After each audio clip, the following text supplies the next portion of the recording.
جیلا بمنے زارو پریشان مدد شاہ جیلا بمنے۔ بسم اللہ الرحمن الرحیم۔ اللہم صلی علی سیدنا و مولانا محمد وعلی آلہ وصحبہ وبارک وسلم۔ السلام علیکم ورحمۃ اللہ وبرکاتہ۔ انتہائی مکرم محترم ناظرین سامعین، اولیاء اللہ کی شان پر مبنی اس عظیم الشان پروگرام میں ہوں آپ کا میزبان قاری محمد یونس قادری۔ حضور غوث پاک رضی اللہ تعالی عنہ کا مقام و مرتبہ بڑا بلند ہے۔ سبحان اللہ سبحان اللہ۔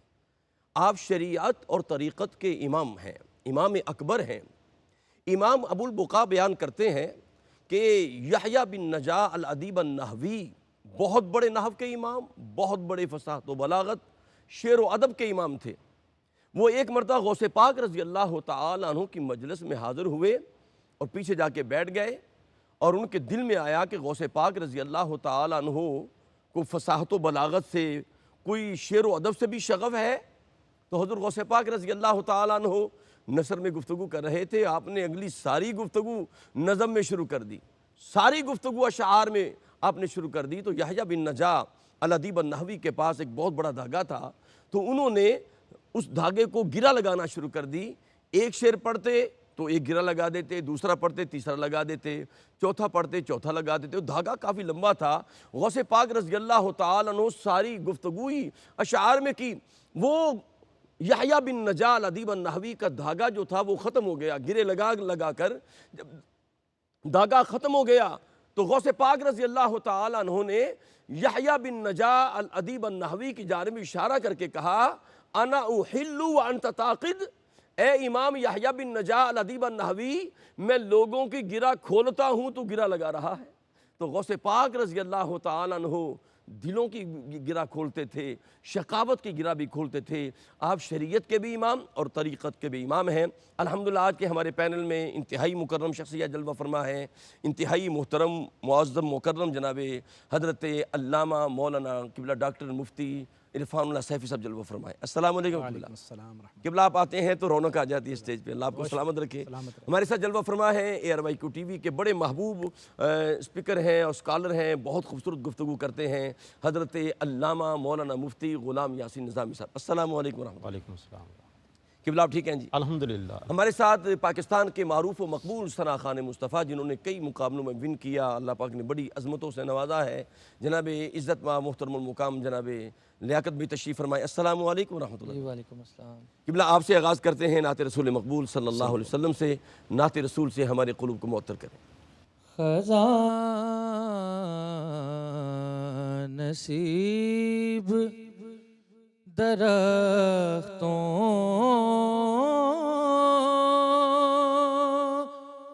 پہ یوں نکھار آیا،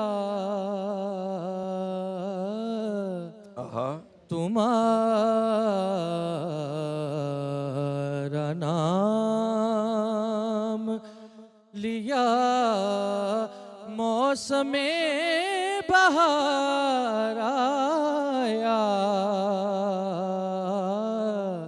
آقا جی تمہارا نام لیا موسم بہار آیا، میں مفلسی کا وہیں پیرہن اتار آیا، جی میں مفلسی کا وہیں پیرہن اتار آیا، گیا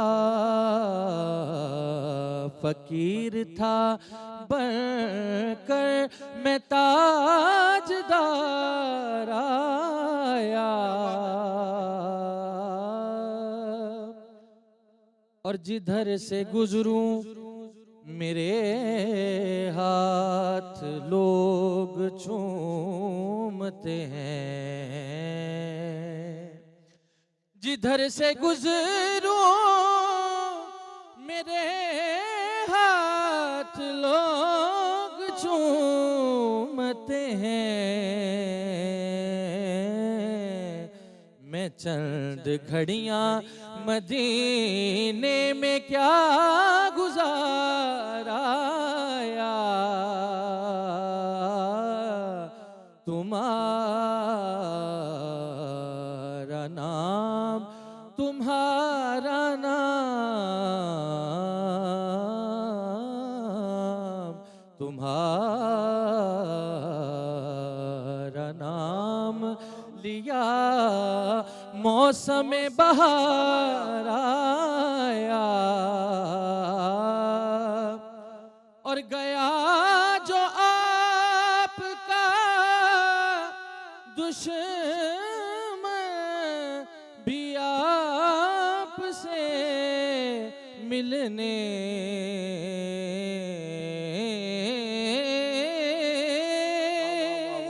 سبحان اللہ۔ گیا جو آپ کا دشمن بھی آپ سے ملنے، پلٹ تو آیا مگر دل وہیں پہ ہار آیا،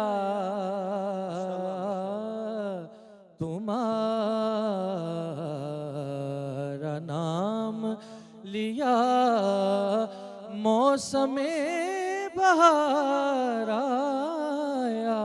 کیا کہنے جناب محترم المقام شہزاد لیاقت صاحب، بہت شکریہ، بہت محبت۔ تمہارا نام لیا، موسم بہار آیا، لب پہ جو تیرا نام آتا ہے بس وہی ایک لمحہ کام آتا ہے، اور فرش پر تیرے نام کے صدقے عرشیوں کا سلام آتا ہے، اور میرے سامنے جب بھی مشکل مقام آتا ہے تو لب پہ میرے محمد کا نام آتا ہے صلی اللہ علیہ وسلم۔ بڑھنا ہے اپنے پہلے مہمان کی جانب، اور ان سے بڑھنے سے پہلے ان کا ایک بہت بڑا حوالہ، انہیں مبارکباد بھی پیش کرتا ہوں ARYQ TV کی جانب سے۔ الحمدللہ انہوں نے فقہ اسلامی پر ایک بڑی معتبر کتاب تحریر کی ہے، اور امام مالک رحمۃ اللہ تعالی کی بارگاہ میں ایک مسئلہ آیا تو آپ نے بیان کیا، آپ کے پاس شاگرد بیٹھے ہوئے تھے، انہوں نے فوراً رقم کر لیا، فرمایا نہیں اس کو کاٹ دو۔ کہا حضور ابھی آپ نے مسئلہ بیان فرمایا ہے، مسئلہ اور فتویٰ دیا ہے، فرمایا نہیں اس کو کاٹ دو، ہو سکتا ہے کل حالات کچھ اور ہوں، الفاظ یہی ہوں، تو حالات کے بدلنے سے احکام بدل جاتے ہیں۔ تو قبلہ مفتی صاحب نے جو کتاب رقم کی ہے، حضور قبلہ ڈاکٹر حافظ عرفان اللہ سیفی صاحب نے فقہ اسلامی میں حالات و زمانہ کی رعایت کے عنوان سے قرآن و حدیث، قرآن و سنت اور مذاہب اربعہ کے تناظر میں یہ خوبصورت آپ نے کتاب رقم کی ہے فقہ اسلامی کے حوالے سے۔ الحمدللہ میں انہیں مبارکباد بھی پیش کرتا ہوں ARYQ TV کی جانب سے۔ مفتی صاحب قبلہ بہت مبارک ہو آپ کو، اللہ پاک نے آپ سے کام لیا ہے، اللہ جس کو چاہتا ہے اس سے دین کا کام لے لیتا ہے۔ میرا پہلا سوال آج کے پروگرام کے حوالے سے کہ ولایت اور طریقت کیا دم کرنے اور تویزات دینے کا نام ہے، کیا فرماتے ہیں؟ بسم اللہ الرحمن الرحیم۔ آپ کا بہت شکریہ، اور کتاب کا تعارف کروانے کا بھی میں آپ کا شکر گزار ہوں۔ اللہ کریم سلامت رکھے ظہیر بھائی کا اور تمام ٹیم کا، بہت شکریہ۔ قاری صاحب، ہمیں اللہ تبارک و تعالیٰ نے جو شریعت عطا فرمائی ہے، جی مفتی صاحب، وہ خوبصورت شریعت ہے جو اعتدال والی شریعت ہے، جس میں افراط بھی نہیں ہے، تفریط بھی نہیں ہے۔ افراط و تفریط سے پاک معتدل شریعت اللہ تعالیٰ نے ہمیں عطا فرمائی ہے۔ واہ واہ واہ، سبحان اللہ۔ اور یہ وہ شریعت ہے کہ جو آدمی کے لیے اور انسان کے لیے عمل کو ممکن بناتی ہے، اس میں مشکلات پیدا نہیں کرتی۔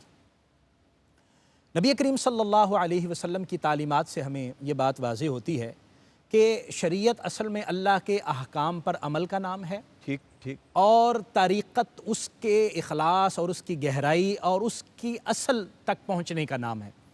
اور شریعت و طریقت جو ہے، اور آگے معرفت اور حقیقت، یہ اصل میں شریعت ہے کہ تو آگے پہلو ہیں کہ جو مختلف حوالوں سے ہمیں حاصل کرنے کی تلقین فرمائی گئی ہے۔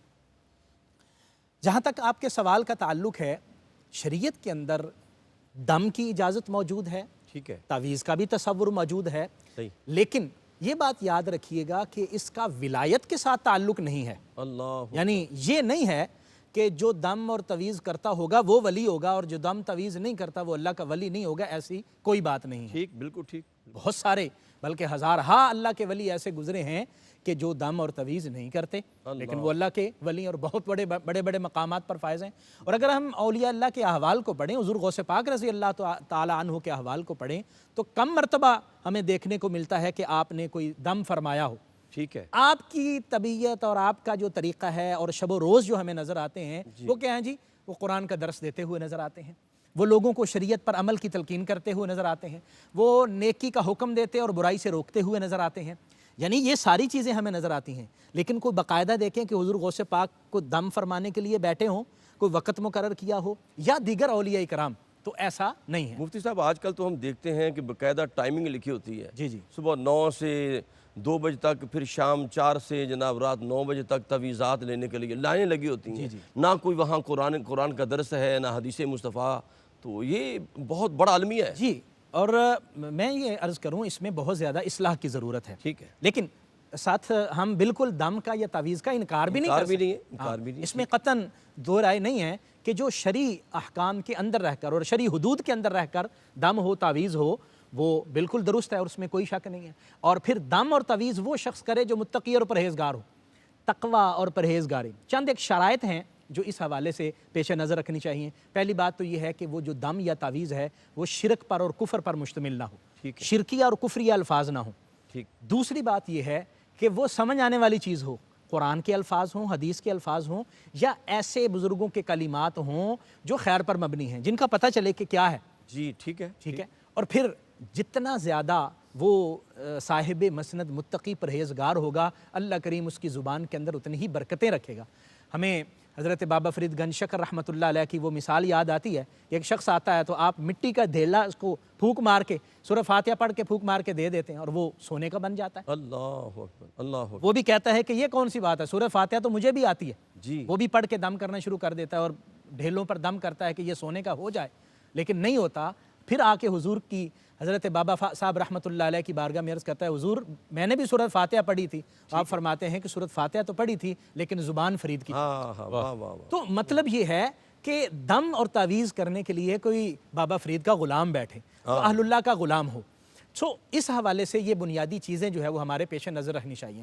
اس میں یہ بنیادی چیز اور خلاصہ میں عرض کر دوں تو وہ یہ ہے کہ ہر دم کرنے والا تعویذ دینے والا اللہ کا ولی نہیں ہو سکتا، لیکن جو اللہ کے ولی ہوں اللہ کریم ان کی زبان میں یہ تاثیر رکھتا ہے، وہ جو کہہ دیتے ہیں اللہ اس کو پورا کر دیتا ہے، وہ جو زبان سے نکال دیتے ہیں یا پھونک ہی مار دیتے ہیں اللہ کریم اس میں بھی برکتیں عطا فرما دیتے ہیں۔ سبحان اللہ۔ تو اس حوالے سے شریعت بہرحال مقدم ہے، یہ پیش نظر رکھنا چاہیے کہ وہ شریعت کے معاملات میں کیسا ہے۔ اگر شریعت کے معاملات میں ٹھیک ہے اور شریعت کے مطابق دم اور تعویذ کر رہا ہے تو ٹھیک ہے۔ اور آج کل جو دکانیں کھلی ہوئی ہیں ہر ایک بندے نے جو ہے وہ بورڈ لگایا ہوا ہے اور محبوب آپ کے قدموں میں ہے اور آپ کی خواہش 1 منٹ میں پوری ہے، یہ قطعاً غلط ہے۔ اور میں عوام سے عرض کروں گا، ہمارے جو ARYQ TV کے اس پلیٹ فارم سے عرض کروں گا کہ خدا را آپ ان چیزوں کو قطع کریں، ان چیزوں کو کنڈم کریں اور ان کی حوصلہ شکنی کریں، اور وہ لوگ جو شریعت پر عمل کرنے والے ہیں اور آپ بھی شریعت پر عمل کریں گے تو انشاءاللہ بہت ساری مصیبتیں ایسے ہی دور ہو جائیں۔ کیا خوبصورت گفتگو قبلہ ڈاکٹر صاحب نے فرمائی ہے۔ ناظرین کرام، انسان بہت جلد باز ہے اور ہم چاہتے ہیں سارا کچھ منٹوں میں ہو جائے۔ حضرت موسیٰ کلیم اللہ علیہ السلام اب اللہ کی بارگاہ میں عرض کی یا اللہ یہ فرعون کو تو تباہ کر دے، رب کائنات نے فرمایا میں کر دیتا ہوں، لیکن 40 سال بیت گئے۔ دعا کی قبولیت جو ہے ہم چاہتے ہیں لمحوں میں کچھ ہو جائے، تو اس طرح کا عمل نہیں ہے۔ بندہ عمل کرتا جائے اور اللہ کی بارگاہ سے اجر کا طالب رہے۔ ملاقات کرتے ہیں ایک وقفے کے بعد۔ جی ناظرین مکرم، آپ کا خیر مقدم ہے، اولیاء اللہ کی عظمت و شان پہ یہ پروگرام آپ دیکھ رہے ہیں۔ ناظرین مکرم، دم جو کرنا ہے، آپ دیکھیں معوذتین آپ کے سامنے صورتیں ہیں، رب کائنات نے اپنے حبیب کو عطا فرمائی ہے۔ سورہ فاتحہ دیکھیں، سیاستہ کے اندر اس کا ملتا ہے، صحابہ نے دم کیا تو دم کرنا جائز ہے، لیکن صرف اسی پہ اکتفا کر دینا کافی نہیں ہے۔ آپ شریعت مطہرہ پہ عمل پیرا ہوتے جائیں، اللہ پاک آپ کے سارے راستے کشادہ فرما دے گا۔ بڑھتے ہیں حضور قبلہ مفتی صاحب نظامی صاحب کی بارگاہ میں۔ مفتی صاحب قبلہ، آج کل روحانی علاج کرنے والے ایسے لوگ ہیں جن کا نہ روحانیت سے تعلق ہے نہ روحانی مسائل کو وہ جانتے ہیں، کیا کہتے ہیں ان لوگوں کی بابت آپ؟ بسم اللہ الرحمن الرحیم۔ قبلہ قاری صاحب اس حوالے سے عرض یہ ہے جی کہ ایسے لوگوں کو بڑھاوا دینے میں ہمارا بھی ہاتھ ہے. ہاتھ ٹھیک ٹھیک بالکل ٹھیک فرمایا آپ نے. ہم اس پلیٹ فارم کے تھرو ان کو آگاہی جو ہے وہ دے رہے ہیں. صحیح. جس طرح کہ ڈاکٹر صاحب نے بڑی خوبصورت گفتگو جو ہے وہ فرمائی ہے، اور انہوں نے بتایا کہ وظائف جو ہے نا، وظائف ہم نے یہی سمجھ لیا ہے کہ سارا دین جو ہے وہ وظائف ہی ہیں. ایسا نہیں ہے. ایسا نہیں. قرآن عزیز میں ہے، اللہ پاک جو ہے بار بار فرمایا ایمان لائے ہو نیک اعمال کرو، ایمان لائے ہو نیک اعمال کرو. یہ وظائف وغیرہ یہ دین کا ایک حصہ ہے. ٹھیک ہے. پورا دین نہیں ہے. جی دیکھیں آپ اس میں کیا ہے، آپ خود بھی کر سکتے ہیں، جو نیک پرہیزگار لوگ ہیں وہ بھی کر سکتے ہیں، پر اس کے لیے شرائط کیا ہے؟ ٹھیک. اس کے لیے پہلی شرط یہ ہے کہ جو یعنی اس کے اثرات حاصل کرنا چاہتا ہے، اس کے اثرات کو حاصل کرنے کے لیے یہ ضروری ہے کہ وہ شریعت پر عمل کرتا ہو. ٹھیک بالکل ٹھیک. جب تک آپ شریعت پر عمل نہیں کریں گے ان کے اثرات جو ہیں وہ آپ کو حاصل نہیں ہو سکتے. بے شک. شریعت پر عمل کرنا ضروری ہے. آپ وظائف کر بھی سکتے ہیں، آپ جو وظائف کرنے والے ہیں آپ ان سے رہنمائی بھی لے سکتے ہیں. ٹھیک ہے. لیکن یہ کہنا کہ بھئی دیکھو ہم صرف وظائف پر ہی اکتفا کر کے بیٹھ جائیں تو ایسا جو ہے وہ دین کی تعلیمات نہیں ہے. پھر اعمال کہاں پر جائیں گے؟ جی. اقبال نے فرمایا ہے عمل سے زندگی بنتی ہے جنت بھی جہنم بھی، یہ خاکی اپنی فطرت میں نہ نوری ہے نہ ناری ہے. واہ واہ. تو آج کے دور میں جو لوگ روحانیت کے نام پر اس قسم کی باتیں کرتے ہیں، میں عرض کر رہا تھا کہ اس میں سب سے بڑا عمل دخل جو ہے وہ ہمارا بھی ہے. ہمیں جو ہے نا ہمیں سب سے زیادہ جھوٹ سننے کی عادت ہے. جی. آج کے دور میں دیکھا جائے نا قبلہ قاری صاحب بڑے ادب سے عرض ہے جی، جی مفتی صاحب. سچ کوئی مفت میں لینے کو تیار نہیں ہے، جھوٹ لاکھوں کروڑوں میں بکتا ہے. جی اللہ اللہ استغفر. اگر کوئی آدمی جو ہے وہ کسی کے پاس گیا اور اس سے جا کر کہتا ہے کہ بھئی آپ کو کچھ نہیں ہے، لوگ اس کی بات کا یقین ہی نہیں کریں گے. جی. ہم اگر کسی پیر فقیر کے پاس جا رہے ہیں تو پہلے سے یہ تصور باندھ کر جا رہے ہیں کہ نہیں ہمیں کچھ ہے. جی. اور اگر وہ کہتا ہے کہ نہیں آپ کو کچھ ہے، آپ وہ اس کی بات کا یقین بھی نہیں کرتے. جب تک ہم اپنے جیب سے کچھ پیسے خرچ نہیں کرتے تب تک ہمیں دلی سکون اور اطمینان حاصل نہیں ہوتا. ٹھیک. اس لیے میرے عزیز میں اپنے ناظرین کے سامنے یہ عرض کرنا چاہوں گا کہ سچائی کو لازمی پکڑیے. اگر آپ مجھے بھی کہہ رہے ہیں تو میں بھی آپ کا عزیز ہوں. جی سچائی کو لازمی پکڑیے. صحیح. آپ سچ بولنا شروع کر دیجئے، اسی سچ کی برکت سے اللہ پاک آپ کے گھر میں خیر و برکت فرما دے گا. ٹھیک ہے. یہاں پر سیدنا علی المرتضیٰ شیر خدا رضی اللہ عنہ دیکھیں جو دین کی تعلیمات ہیں سراپا خیر و برکت ہے. بے شک بے شک. آپ نبی معظم شفیع مکرم کی ایک سیرت طیبہ پر عمل کریں، اس کے عمل کی برکت سے اللہ پاک آپ کو دونوں جہانوں میں کامیابی عطا فرمائے گا. اللہ اکبر اللہ اکبر. سیدنا علی المرتضیٰ کی بارگاہ میں ایک شخص حاضر ہوا اور کہنے لگا حضور میرے ہاں خیر و برکت نہیں ہے، ذرا رہنمائی فرمائیں خیر و برکت ہو جائے. آپ نے فرمایا ایسا کرو لا حول ولا قوت الا باللہ یہ پڑھا کرو. ایک ہفتے کے بعد آنا. ایک ہفتے کے بعد دوبارہ حاضر خدمت ہوا. حضور معاملات ویسے کے ویسے ہیں، خیر و برکت نہیں ہے. تو آپ نے فرمایا وہ جو میں نے آپ سے کہا تھا نا وہ کلمات وہ پڑھا کرو، ایک ہفتے کے بعد دوبارہ آنا. تیسری بار وہ آیا، اس نے کہا جی حالات جوں کہ توں ہیں. سیدنا علی المرتضیٰ فرمانے لگے یہ کیسے ہو سکتا ہے کہ جہاں پر رب کا نام لیا جائے وہاں پر خیر و برکت نہ ہو. ٹھیک ٹھیک. اب یہ ذرا اس بات کو اپنے تصور میں لائیے گا کہ وظائف اور اعمال، وظائف وہاں پر اثر کرتے ہیں کہ جہاں پر اعمال جو ہیں وہ اپنی جگہ پاتے ہیں. اللہ. جہاں پر عمل جو ہے اس کو جگہ نہیں ملتی وہاں پر وظائف جو ہیں وہ اپنا اثر نہیں رکھتے. اب سیدنا علی المرتضیٰ نے فرمایا یہ کیسے ہو سکتا ہے کہ آپ اللہ کا نام لیں اور اس نام کی خیر و برکت نہ ہو.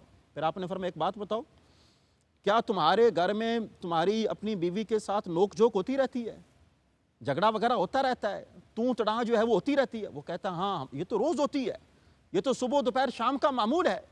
آپ فرماتے ہیں کہ جس گھر میں میاں بیوی کی نوک جھوک یا لڑائی جھگڑا ہوتا ہو وہاں پر رحمت الہی جو ہے وہ اٹھا لی جاتی ہے. اللہ. اب جہاں پر رحمت الہی جو ہے وہ اٹھا لی جائے گی وہاں پر آپ کے وظائف جو ہے وہ کیا اثر کریں گے؟ سب سے بڑا وظیفہ یہ ہے کہ آپ شریعت پر عمل کریں. اگر شریعت پر عمل کرتے لڑائی جھگڑا گھر کے اندر نہ ہوتا تو اس کے نہ ہونے کی وجہ سے وہاں پر رحمت الہیہ کا نزول ہوتا. یہ سب سے بڑی تعلیم ہے کہ جس تعلیم کو ہمیں اپنانے کی ضرورت ہے اور جسے اجاگر کرنے کی ضرورت ہے. اس میں ہمارے لیے فکر آخرت کا پہلو بھی ہے. جو لوگ جو پیران نظام ہیں، جو اس قسم کے جو کاروبار کے اندر جو شامل ہیں، ان کو بھی چاہیے اپنی آخرت کو بھی پیش نظر رکھیں اور دوسری کی آخرت کو بھی پیش نظر رکھیں. اپنے ساتھ بھی بھلا کریں اور دوسروں کے ساتھ بھی بھلا کریں. بہت شکریہ قبلہ مفتی صاحب. میں حضور قبلہ ڈاکٹر صاحب آپ کی خدمت میں حاضر ہوتا ہوں. آج کل مراقبے کے نام پر بھی لوگ تصوف کا کاروبار چلا رہے ہیں. تو میں چاہوں گا اس حوالے سے، حالانکہ ان کا تعلق ہی نہیں ہوتا اور ایک منٹ میں جناب استخارہ کروا لیں، مراقبے میں 1 منٹ میں سارا کچھ کر لیں، اس پہ آپ کیا فرماتے ہیں مفتی صاحب؟ قاری صاحب بہت ساری چیزیں جو غلط مفہوم کے ساتھ ہمارے معاشرے میں رائج ہیں، ان میں ایک یہ بھی ہے مراقبہ۔ اصل میں پہلے تو ہمیں یہ سمجھنا چاہیے کہ یہ ہوتا کیا ہے۔ قرآن مجید میں اللہ تبارک و تعالی نے اپنی ذات کے لیے لفظ رقیب استعمال کیا، اللہ اسی رقیب سے مراقبہ ہے۔ یہ اس کا مراقبہ کا مطلب اصل میں یہ ہوتا ہے نگہبانی کرنا، نگرانی کرنا، توجہ کرنا، غور و فکر کرنا، اور اس کا ایک مطلب انتظار کرنا بھی کیا گیا۔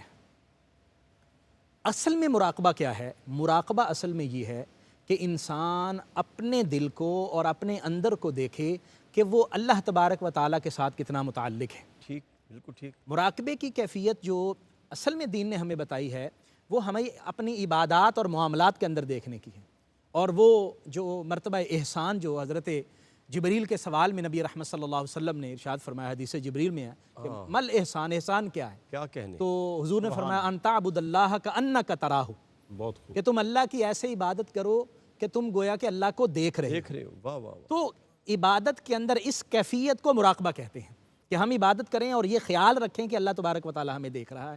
ٹھیک، اصل میں یہ ہمیں بنیادی طور پر یہ سبق دیا گیا ہے۔ بالکل ٹھیک۔ اور پھر باقی زندگی کے معاملات کے اندر ہم کوئی بھی معاملہ کریں، جو قرآن مجید نے اپنے بندوں کی، اللہ تعالیٰ نے اپنے بندوں کی صفت کو ذکر فرماتے ہوئے فرمایا نا، الذین یذکرون اللہ قیاما وقعودا وعلی جنوبہم، کہ وہ اللہ کو یاد رکھتے ہیں کھڑے ہوئے بھی، بیٹھے ہوئے بھی، لیٹ کر بھی۔ تو اصل میں کیفیت مراقبے کی یہ ہے۔ ہاں، بعد میں اہل اللہ نے دیکھا کہ لوگ جو ہیں وہ اپنی دنیا کے اندر اس طرف مصروف اور مشغول ہو گئے ہیں کہ اب ان کے پاس وہ وقت نہیں ہے کہ جس میں تنہائی میں بیٹھ کر یہ توجہ کر سکیں کہ اللہ تبارک و تعالیٰ کی بارگاہ میں ہم نے حاضر ہونا ہے اور ہمارا تعلق اللہ کے ساتھ کتنا گہرا ہے اور کتنا ہونا چاہیے۔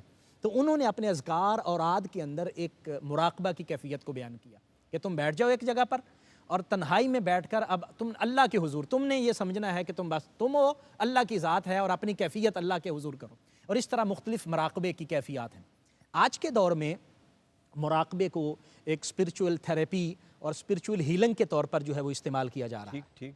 اس میں بنیادی چیز یہی ہے جو شریعت نے بیان فرمائی، اور اہل اللہ کا اصل میں طریقہ یہ تھا، وہ بہت خوبصورت طریقہ تھا۔ جی مفتی۔ دیکھیے قاری صاحب، اگر ہم یہ محسوس کرتے ہیں دنیا کی یہ مصیبت ہے، یہ مصیبت ہے، یہ مصیبت ہے، یہ مصیبت ہے، تو اہل اللہ یہ بتاتے ہیں کہ آپ یہاں آئیں، بیٹھیں اور اپنے آپ کو جو بھی تمہارے مسائل کی پوٹریاں ہیں، جو بھی مصیبتیں ہیں، لا کے اکٹھی کرو اور اللہ کے حضور پیش کر دو، اللہ، اور اللہ سے گزارش کرو مالک تو کرم فرما۔ واہ۔ یہ اصل میں مراقبے کی کیفیت ہے۔ اور باقی وہ جو منٹ کے اندر استخارہ ہو جانا اور باقی وہ چیزیں، یہ ہمیں سمجھ نہیں آتی کہ شریعت نے یہ کہاں سے لوگوں نے اس کو اخذ کیا ہے۔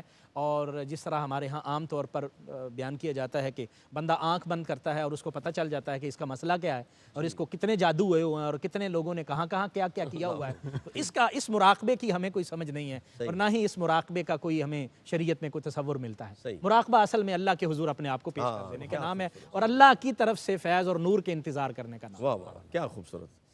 مفتی صاحب آپ کی جانب حاضر ہوتے ہیں جناب۔ یہ تصوف کے نام پہ جو کاروبار ہوتا ہے، پیسے کمائے جاتے ہیں، کیا اولیاء اللہ، اولیاء اعظام کے حوالے سے آپ کو کوئی ایسی کوئی مثال ملتی ہے؟ وہاں تو ہم دیکھتے ہیں کہ وہ سارا کچھ لٹا کے بیٹھے ہیں اور جناب سب کچھ اللہ کے نام پہ قربان۔ کیا فرماتے ہیں آپ اس حوالے سے؟ جی ایسے ہی آپ بالکل بجا فرما رہے ہیں۔ ان کا تو کام ہی یہی ہے، وہ جس طرح کسی نے کہا ہے کرو مہربانی تم اہل زمین پر، خدا مہربان ہوگا عرش بری پر۔ ان کی تو پوری زندگی کا مقصد ہی یہی ہے۔ اور جس طرح کہ اقبال نے فرمایا ہے، میری زندگی کا مقصد تیرے دین کی سرفرازی، میں اسی لیے مسلمان، میں اسی لیے نمازی۔ واہ واہ مفتی صاحب۔ تو یہ وہ چیزیں ہیں کہ جن کو اپنانے کی ضرورت ہے، اور اس میں جو لوگ ایسا کرتے ہیں ان کو خوف خدا ہونا چاہیے۔ اور سب سے بڑی بات یہ ہے کہ ان کا شریعت کے ساتھ کوئی تعلق نہیں ہے۔ جی دیکھیں، جھوٹ بول کر جس طرح کہ بھی ڈاکٹر صاحب بیان فرما رہے ہیں کہ وہ آنکھ بند کر کے بتا دیتے ہیں کہ آپ کو یہ ہے یہ ہے۔ اب سوال یہ ہے کیا واقعتاً ایسا ہے؟ تو یہ جھوٹ نہیں ہے۔ اور جھوٹ بول کر جو رزق کمانا ہے وہ کیسے حلال ہو سکتا ہے؟ اور جھوٹ جو ہے نا، اس کی نحوست، اور جو جھوٹا آدمی ہے، آپ کہتے ہیں کہ ولی تو بڑے دور کی بات ہے۔ نبی معظم شفیع مکرم نے فرمایا ہے کہ جھوٹ کا ایمان کے ساتھ کوئی تعلق نہیں۔ اللہ، حدیث پاک ہے، اللہ کے پیارے رسول کی بارگاہ میں عرض کیا گیا کیا مومن جو ہے وہ بزدل ہو سکتا ہے؟ آپ نے فرمایا ہونا نہیں چاہیے پر ہو سکتا ہے۔ دوبارہ عرض کیا گیا کیا وہ بخیل ہو سکتا ہے؟ آپ نے فرمایا ہونا نہیں چاہیے پر ہو سکتا ہے۔ تیسری بار عرض کیا گیا کیا وہ جھوٹا ہو سکتا ہے؟ حضور نے فرمایا جھوٹا نہیں ہو سکتا ہے۔ اللہ اللہ۔ تو کیا ہم لوگ جھوٹ نہیں بول رہے لوگوں کے سامنے؟ کیا ہمیں وہ یقینی پتہ ہے ان باتوں کا؟ اگر یقینی پتہ ہے تو ہم کیسے اس بات کا دعویٰ کر سکتے ہیں؟ ارے یہ وہ باتیں ہیں کہ جن کا تعلق اللہ کے پیارے رسول کے ساتھ ہے اور اللہ کی ذات بابرکات کے ساتھ ہے۔ ٹھیک ٹھیک۔ آپ پر جادو ہوا ہے نہیں ہوا، آپ تو شک و شبہ والی بات کر رہے ہیں۔ اس کا مطلب یہ ہے کہ آپ صحیح طرح سے لوگوں کی رہنمائی نہیں کر رہے، اور لوگوں کی بھی سوچنا چاہیے۔ میں بڑے ذمہ داری سے یہ بات عرض کر رہا ہوں، آج کے دور میں دیکھا جائے سب سے بڑا ولی کون ہے؟ سب سے بڑا ولی وہ ہے جو 5 وقت کی نماز با جماعت کا اہتمام کرتا ہو۔ کیا کہنے، سبحان اللہ۔ وہ سب سے بڑا ولی ہے۔ ہمیں اس سے جا کر رہنمائی لینی چاہیے۔ جو آپ کو مصلی رسول پر جو وارثان ممبر و محراب ہیں وہ سب سے بڑے ولایت کے درجے پر فائز ہیں۔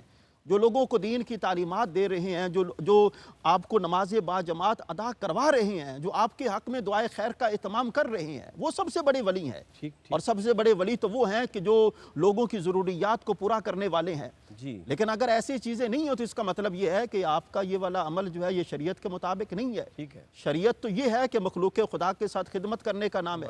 اللہ کے پیارے رسول کا فرمانا ہے خیر الناس من ينفع الناس۔ بے شک بے شک۔ سب سے افضل شخص وہ ہے کہ جس کا وجود دوسروں کے لیے نفع کا باعث ہو۔ کیا کہنے؟ ہمیں سوچنا چاہیے کیا ہمارا وجود لوگوں کے لیے نفع کا باعث ہے یا نہیں ہے؟ اس حوالے سے غور و فکر کرنے کی کیا ضرورت ہے۔ خوبصورت، واہ واہ۔ قبلہ ڈاکٹر صاحب آپ کی خدمت میں حاضر ہوتے ہیں۔ حضور غوث پاک کا ماہ مقدس ہے۔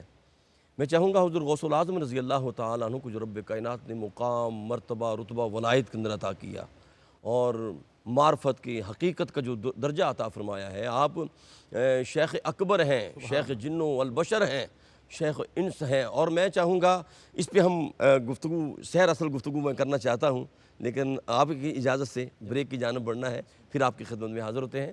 ملاقات کرتے ہیں ایک وقفے کے بعد۔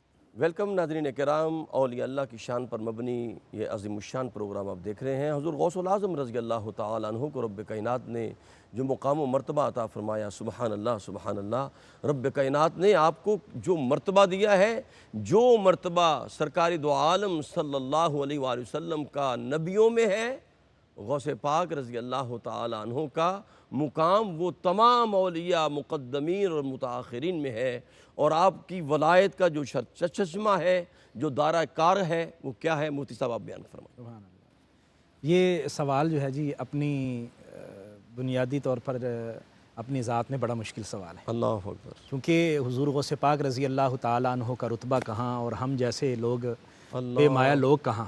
اللہ وہاں تو بڑے بڑے جو بزرگ ہیں اور اللہ کے ولی ہیں وہ تو اپنی گردنیں خم کرتے نظر آتے ہیں، بے شک بے شک۔ اور جب آپ نے بغداد میں یہ اعلان فرمایا قدمی حاضی اللہ رقبت کل ولی اللہ، اللہ تو وہاں جو مجلس میں موجود لوگ تھے سب نے اپنی گردنیں جھکا لی۔ واہ واہ، اب آپ دیکھیے کہ حضور غوث پاک کی مجلس میں بیٹھنے والے کتنے بڑے لوگ ہوں گے، کیا کہنے۔ اور وہاں تو ہمیں نظر آتے ہیں بہت بڑے بڑے جو علم میں، تقوی میں، طہارت میں بلند مقام پر جو لوگ ہیں، جو بعد والوں کے لیے مقتدا اور مبتدا کی حیثیت رکھتے ہیں، وہ لوگ وہاں بیٹھے ہوتے تھے۔ اللہ ابن جوزی جیسی ہستی واہ جو حضور غوث پاک کی بارگاہ میں بیٹھتی ہے اور تفسیر قرآن سنتی ہے، کہتے ہیں کہ پہلے حضرت ابن جوزی، محدث ابن جوزی بہت بڑا نام ہے حدیث کے میدان میں، تو وہ آپ کے موافق نہیں تھے، لیکن ایک دن شاگرد نے کہا کہ حضور تشریف لے جائیں، حاضر ہو گئے، تو وہ آپ تفسیر بیان فرما رہے تھے، تو وہ شاگرد پوچھتا کہ ابن جوزی سے کہ حضور آپ کو اس تفسیر کا علم ہے؟ فرماتے ہاں علم ہے۔ آپ نے جب تفسیریں بیان کی، کچھ 14 کے قریب حضور غوث پاک نے تفسیریں بیان کی، تو شیخ ابن جوزی فرماتے رہے ہاں مجھے علم ہے۔ آپ نے پھر فرمایا رجعنا من القال الى الحال، اب ہم قال سے حال کی طرف آتے ہیں، واہ واہ، تو آپ پھر تفسیریں بیان کرنا شروع کرتے ہیں، تو ابن جوزی فرماتے ہیں مجھے اس کا علم نہیں ہے، مجھے اس کا علم نہیں ہے۔ آپ نے 20 سے زیادہ تفسیریں بیان کی جس کے متعلق ابن جوزی فرماتے ہیں مجھے علم نہیں ہے۔ پھر ان پر ایک وجدانی کیفیت طاری ہوئی کہ اپنا جبہ پھاڑ دیتے ہیں اور اس کیفیت کے اندر تسلیم کرتے ہیں کہ اللہ تعالیٰ نے علم ظاہر اور علم باطن میں جو شیخ عبد القادر جیلانی کو مقام عطا فرمایا وہ ہماری سمجھ سے بالا تھا۔ اللہ اکبر۔ یعنی ابن جوزی جیسی ہستیاں، اور جب آپ نے یہ اعلان فرمایا نا کہ میرا قدم جو ہے وہ اللہ کے ولیوں کی گردنوں پر ہے، تو حضرت شیخ معین الدین چشتی اجمیری رحمۃ اللہ علیہ جیسی ہستیاں کہتے ہیں کہ ہماری صرف گردن پر نہیں ہے، ہمارے سروں پر اور ہمارے دلوں پر بھی آپ کا قدم مبارک۔ اللہ اس قدر بلند پایا ہستیاں. اور مجھے حضرت شیخ مجدد الفسانی رحمۃ اللہ علیہ کی وہ بات یاد آتی ہے. آپ فرماتے ہیں کہ میں اللہ کے ذکر کی کیفیت میں تھا اور اللہ تبارک و تعالیٰ کی بارگاہ میں مراقبہ کر رہا تھا کہ جو حضور غوث پاک رضی اللہ تعالیٰ عنہ نے نگاہ باطن سے دیکھتے ہوئے کہ سرہند میں ایک شخصیت پیدا ہوگی جو دین کے اندر تجدید کرے گی اور یہ مقام و مرتبہ رکھے گی. آپ نے اپنا جبہ مبارک صاحبزادے کو عطا فرمایا اور وہ جبہ چلتا چلتا حضرت شاہ اسکندر کیتھلی رحمۃ اللہ علیہ تک پہنچا اور ان کو یہ حکم ہوا کہ یہ شیخ مجدد تک پہنچانا ہے. انہوں نے کہا کہ یہ تو جبہ ہمارے بابا کی طرف سے ہمیں چلتا آ رہا ہے, تو یہاں ہی رہے. لیکن حضور غوث پاک خواب میں تشریف لایا اور فرمایا اس جبے کا جو اسبہ پہنچایا جائے. حضور مجدد الفسانی فرماتے ہیں کہ میں مراقبے کی کیفیت میں تھا اور جب جبہ میرے سر کے اوپر اسی کیفیت میں جب جبہ آ کر ان کے سر کے اوپر رکھا گیا, فرماتے ہیں اللہ تعالیٰ نے وہ انوار و تجلیات مجھے دکھائے اور وہ مقامات میرے سامنے آشکار ہو گئے کہ وہ میں سمجھ ہی نہیں سکتا اور میں اس کو بیان ہی نہیں کر سکتا کہ اللہ نے کتنے بلند مقامات عطا فرمائے. سبحان اللہ. تو یہ ایک جبے کی کیفیت ہے حضور غوث پاک رضی اللہ تعالیٰ عنہ کو نگاہ کی کیفیت کیا ہوگی. بہت خوبصورت. تو اللہ تعالیٰ نے وہ مقام عطا فرمایا ہے جو مقامات کسی کو سمجھ آنے والا نہیں ہے. وہ اللہ جانے, حضور غوث پاک جانے, یا جنہوں نے ان کو مقامات عطا فرمائے, جن کو اللہ کریم نے اپنے پیارے نبی صلی اللہ علیہ وسلم کا لعاب دہن نصیب کیا ہو. 7 مرتبہ نبی رحمت صلی اللہ علیہ وسلم کا لعاب دہن اور 6 مرتبہ مولا کائنات کا لعاب دہن جن کو نصیب ہوا ہو, ان کے مقام و مرتبے کا کیا کہنا. غوث العظم درمیان اولیاء, غوث العظم درمیان اولیاء, چوں محمد درمیان انبیاء. کیا مقام ہے غوث پاک کا. اور کسی کے ذہن میں یہ بات آ جائے جی یہ جبہ کیا ہے اور اس کی روحانیت کیا ہے, تو وہ قرآن کا مطالعہ کر لینا. جب سیدنا یوسف علیہ السلام کا کرتا آیا ان کے والد گرامی کے چہرے پر تو رب کائنات نے بینائی لٹا دی تھی. تو یہ اولیاء اللہ کے جو وجود کے ساتھ مس ہونے والا کپڑا ہوتا ہے اس کے اندر بڑی برکتیں ہوتی ہیں. میرے آقا کے وجود کے ساتھ لگنے والی چادر کالی کملی کا کیا کہنا. تو یہ برکتیں رحمتیں قرآن و حدیث سے ہمیں ملتی ہیں. جی قبلہ مفتی نظامی صاحب کی بارگاہ میں حاضر ہوتے ہیں. مفتی صاحب قبلہ کیا خوبصورت گفتگو کی ہے ڈاکٹر صاحب قبلہ نے کہ غوث پاک کا مقام و مرتبہ. میں چاہوں گا اسی پہ آپ بھی روشن ڈالیے گا.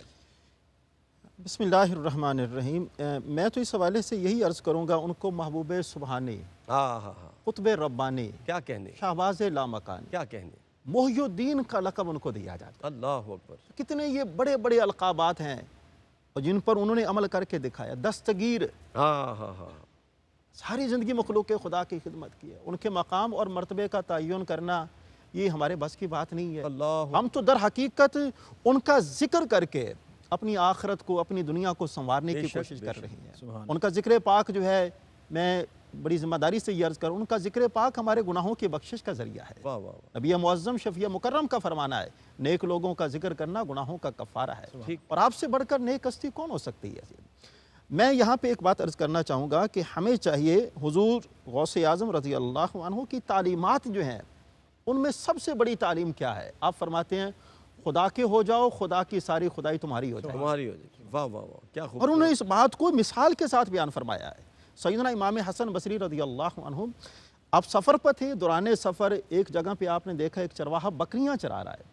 تو آپ نے اس چرواہے سے کہا یہ پانی ملے گا. اس نے کہا جی دودھ ہے, میرے پاس بکریاں ہیں, آپ دودھ لے لیجئے. آپ نے فرمایا نہیں, مجھے پانی کی طلب ہے. اس کے ہاتھ میں عصا تھا, اس نے عصا جو ہے ایک چٹان پر مارا, اس سے پانی کا چشمہ جاری ہو گیا. آپ نے پانی نوش فرمایا اور پانی نوش فرمانے کے بعد اللہ کا شکر ادا کیا اور اس چرواہے سے پوچھا. سیدنا امام حسن بصری ہیں, آپ چرواہے سے پوچھ رہے ہیں یہ کیا ہے. تو جاگے سے وہ چرواہا جواب دیتا ہے کیا آپ اس بات کو نہیں جانتے کہ جو خدا کا ہو جاتا ہے پھر خدا کی خدائی بھی اس کی ہو جاتی ہے. کیا کہنے. میں ساری زندگی اللہ کا ذکر کرتا رہا ہوں. اس طرح قرآن عزیز کے اندر ہے, چلتے پھرتے اٹھتے بیٹھتے سوتے جاگتے, سونے سے پہلے اور سو کر اٹھتے. اور نبی معظم شفیع مکرم صلی اللہ علیہ وآلہ وسلم کا فرمانا ہے میں تمہیں جنتی لوگوں کی نشانی نہ بتا دوں. صحابہ کرام نے عرض کیا یا رسول اللہ ضرور بتائیں.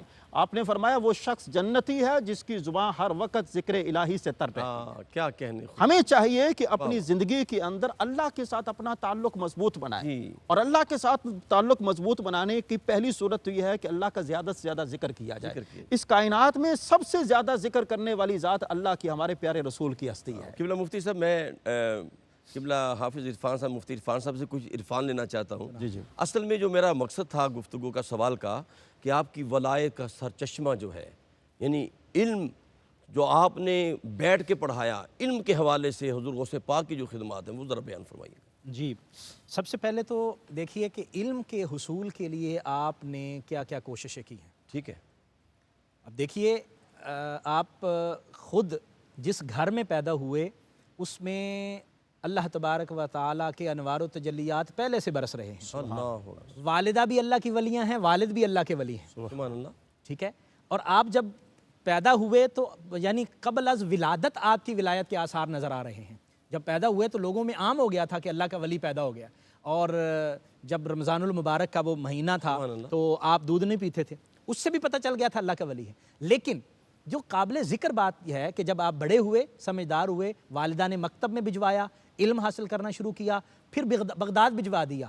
یہ نہیں کہا کہ بیٹا باپ بھی تیرا اللہ کا ولی تھا، تیری ماں بھی اللہ کی نیک بندی ہے، اور تو بھی پیدا ہوا تو ولی ہے، بس گھر میں ہمارے ولایت موجود ہے تو ہمیں کیا ضرورت ہے. مسند پہ بیٹھ جاؤ. مسند پہ بیٹھ. اللہ نہ انہوں نے علم حاصل کیا اور علم کے لیے مشقتیں برداشت کی. آپ کا علمی سفر اگر ہم پڑھیں تو آج ہم حیران ہو جاتے، رونگٹے کھڑے ہو جاتے ہیں. قبلہ قاری صاحب فرماتے ہیں کہ بغداد شریف جب میں گیا ہوں تو کتنے دن تک بغداد میں جا نہیں سکا، شہر میں نہیں جا سکا، اور وہاں پر آپ جو ہے وہ درخت کے پتے کھا کر اور دریاؤں کا پانی پی کر جو ہے وہ آپ گزارا کرتے رہے. اور پھر جب آپ نے علم کے لیے آگے اساتذہ کرام کے پاس گئے تو اس وقت کے بڑے بڑے اہل علم سے علم ظاہر اور علم باطن دونوں حاصل کیا، اور پھر حاصل کرنے کے بعد آپ مسند تدریس پر فائز ہو جاتے ہیں. اور ابھی جو ہے وہ بیان بھی نہیں شروع کرتے، ٹھیک ہے، تبلیغ شروع نہیں فرماتے. امر ہوتا ہے کہ بیٹے تبلیغ کیوں نہیں کرتے. اللہ. نبی رحمت صلی اللہ علیہ وآلہ وسلم. اب اس کا مطلب یہ ہے کہ ہمیں یہ پتہ چلتا ہے کہ ان کی ولایت اس درجے پر ہے کہ وہ نبی رحمت صلی اللہ علیہ وسلم کی نظر میں ہے اور حضور کی نگرانی میں. اور ولایت کے جو شہنشاہ ہیں، جہاں سے ولایت کے سوتے پھوٹتے ہیں، حضرت مولا علی شیر خدا رضی اللہ تعالیٰ عنہ، ان کی نگاہ میں ہے. اور آپ خود فرماتے ہیں کہ میرے اوپر ڈیوٹی ہے حضور مولا علی رضی اللہ تعالیٰ عنہ کو لگائی. کیا خوبصورت. آپ اب دیکھیے کہ انہوں نے جو آگے فیض تقسیم کیا ہوگا اور علم کی خیرات بانٹی ہوگی، اللہ تعالیٰ نے اس کو کیا مقام. کیا خوبصورت. ناظرین کرام، الحمدللہ جی چاہتا تھا اور ہم گفتگو کریں، وقت کے دامن میں اتنی وسعت نہیں ہے. بس ایک جملہ میں آپ کو دے رہا ہوں بڑی محبت کے ساتھ. دیکھیں، بری نظر بندے کو بیمار کر دیتی ہے. توجہ سے سنیے گا. بری نظر بندے کو بیمار کر دیتی ہے، وہ سب مانتے ہیں. بری نظر بندے کو بیمار کر دیتی ہے، غوث پاک کی نظر پڑ جائے تو بیڑا پار کر دیتی ہے. میں آخر میں حضور قبلہ ڈاکٹر مفتی محمد عرفان اللہ سیفی صاحب قبلہ آپ کا شکریہ ادا کرتا ہوں. انتہائی مکرم جناب حضرت علامہ مفتی غلام یاسین نظامی صاحب قبلہ آپ کا شکریہ ادا کرتا ہوں. اور عالمی شہرت یافتہ ثناخان مصطفیٰ جناب محترم محمد شہزاد لیاقت صاحب کا شکریہ ادا کرتا ہوں. اپنے میزبان قاری محمد یونس قادری کو اجازت دیجیے. آئیے منقبت بحضور غوث العظم سننے کا اعزاز اور شرف حاصل کرتے ہیں. زمین کیا آسمان بھر میں ہے چرچا غوث اعظم کا.